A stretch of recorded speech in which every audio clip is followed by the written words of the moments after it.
नमस्कार। मध्य प्रदेश में बेरोजगारी बड़ी समस्या है। मध्य प्रदेश में बेरोजगार सड़क पर है। मध्य प्रदेश में बेरोजगार आक्रोशित है और ये आक्रोश फिर एक बार नजर आ रहा है मध्य प्रदेश की सड़कों पर।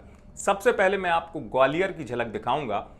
अब ताजा मामला है, ये आपको भी पता है, कृषि विभाग से जुड़ी हुई परीक्षा को लेकर पीईबी पर छात्रों का यानी कि प्रोफेशनल एग्जामिनेशन बोर्ड पर गुस्सा निकल रहा है। जिन छात्रों ने परीक्षा दी थी कृषि विभाग के विकास अधिकारी की, विस्तार अधिकारी की, वो गुस्से में, और गुस्सा क्यों ना निकले, एक महीने से प्रदर्शन कर रहे हैं, सीबीआई जांच की मांग कर रहे हैं। ये छात्र कह रहे हैं कि पेपर लीक हुआ, जो रसूखदार थे, जिनके पास पैसा था, वो लोग पास हो गए, ऐसा आरोप छात्र लगा रहे हैं।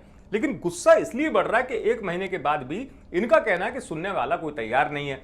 यही वजह है कि ग्वालियर में कृषि महाविद्यालय से जुड़े इन छात्रों ने अनोखे अंदाज में प्रदर्शन किया, अर्धनग्न होकर प्रदर्शन किया और अपने गुस्से का इजहार कैसे किया, जरा सुनिए। मेरा नाम शुभम पटेल है।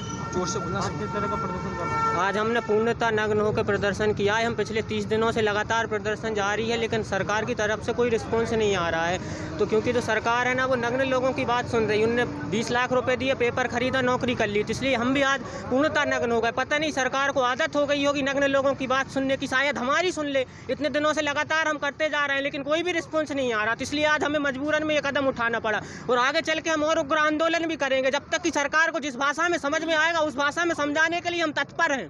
कौन सी परीक्षा हुई थी जिसमें जो घोटाला हुआ? जो आरईओ और एसडीओ की परीक्षा हुई थी 10 और 11 तारीख को, उसमें पहले ही पेपर लीक हो गया था। अच्छा, क्यों आपकी मांग नहीं मानी जा रही? लंबे समय से आप प्रदर्शन कर रहे हैं। हम लंबे समय से, हमको ऐसा लग रहा है कहीं ना कहीं सरकार का भी इसमें हाथ है, क्योंकि सरकार के पास इतनी अच्छी अच्छी व्यवस्थाएं हैं कि वो चाहे तो अभी पूरा मैटर सॉल्व करके दोषियों को सजा दे दे, लेकिन सरकार कहीं ना कहीं चाह नहीं रही है कि ऐसा सॉल्यूशन हो और उनको सजा मिले। तो हो ना हो, सरकार का हाथ भी है। ग्वालियर में इस छात्र की बात तो आपने सुन ली। तमाम बड़ी संख्या में यहां छात्र जुटे थे, गेट के बाहर प्रदर्शन किया, पुलिस भी मौजूद थी। अकेले ग्वालियर नहीं, मध्य प्रदेश के आम आलम को समझे, ये गुस्सा बढ़ रहा है। इंदौर में भी कमोबेश ऐसी हालत थे। इंदौर में भी एक महीने से ज्यादा का वक्त हो गया इन छात्रों को प्रदर्शन करते हुए, और इनकी भी कोई सुनने वाला नहीं है। इनका ये कहना है सीबीआई जांच हो, और कम से कम एक महीने से अगर आवाज लगा रहे हैं तो इस आवाज को कोई सुने तो सरकार, कोई तो कहे कि जांच होगी। अगर वास्तव में ये आरोप लगा रहे हैं तो जांच हो जाए। सुनिए इंदौर में प्रदर्शन कर रहे प्रदर्शनकारी छात्र की बात।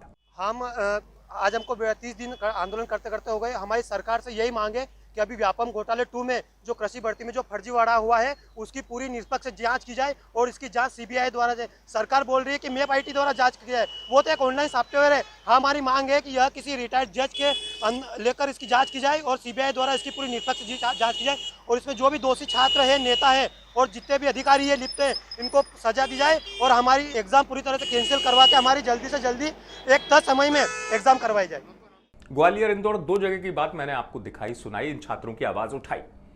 पूरा मामला एक बार फिर आपको बता देता हूं। मध्य प्रदेश में 10 और 11 फरवरी को, अगर मैं ग्वालियर की बात करूं या इंदौर की या प्रदेश की बात करूं, यहां पर कृषि विभाग से जुड़ी हुई परीक्षा आयोजित की गई थी व्यावसायिक परीक्षा मंडल की तरफ से। इनमें वरिष्ठ कृषि विकास अधिकारी के अलावा कृषि विस्तार अधिकारी पद के लिए परीक्षाएं ये आयोजित की गई थी। अब ये छात्र जो है बड़ी संख्या में है, बेरोजगार है। बड़ी आस होती है, जब कोई परीक्षा आती है तो बड़ी आस होती है छात्रों की। इस आस के साथ, अपनी शिद्दत के साथ मेहनत से बैठे थे परीक्षा में कि इनका नंबर आएगा, नहीं आया। लेकिन अब ये छात्र चूंकि सीधे आरोप लगा रहे हैं, इनका ये कहना है पर्चा लीक हुआ है, पेपर लीक हुआ है। ठीक है, माना जा सकता है कि ये आरोप है। अगर छात्र आरोप लगा रहे हैं तो इस आरोपों की जांच हो जाना चाहिए। हमेशा एक ही तरीका होता है कि किसी चीज की निष्पक्षता से जांच कर दी जाए। आलम यह है कि अब गुस्सा ये बढ़ने लगा है, सड़क पर दिखने लगा है। कृषि विभाग की परीक्षाओं से जुड़े हुए ये छात्र जो अपना प्रदर्शन कर रहे हैं, इनका गुस्सा इसलिए बढ़ रहा है कि एक महीने से ज्यादा का वक्त बीत गया, कोई जांच नहीं, कोई सुनवाई नहीं। अब देखने वाली बात यह है कि एक महीने से पुकार लगाने वाले इन छात्रों की सरकार कैसे सुध लेगी। आप देखते रहिए एमपी तक।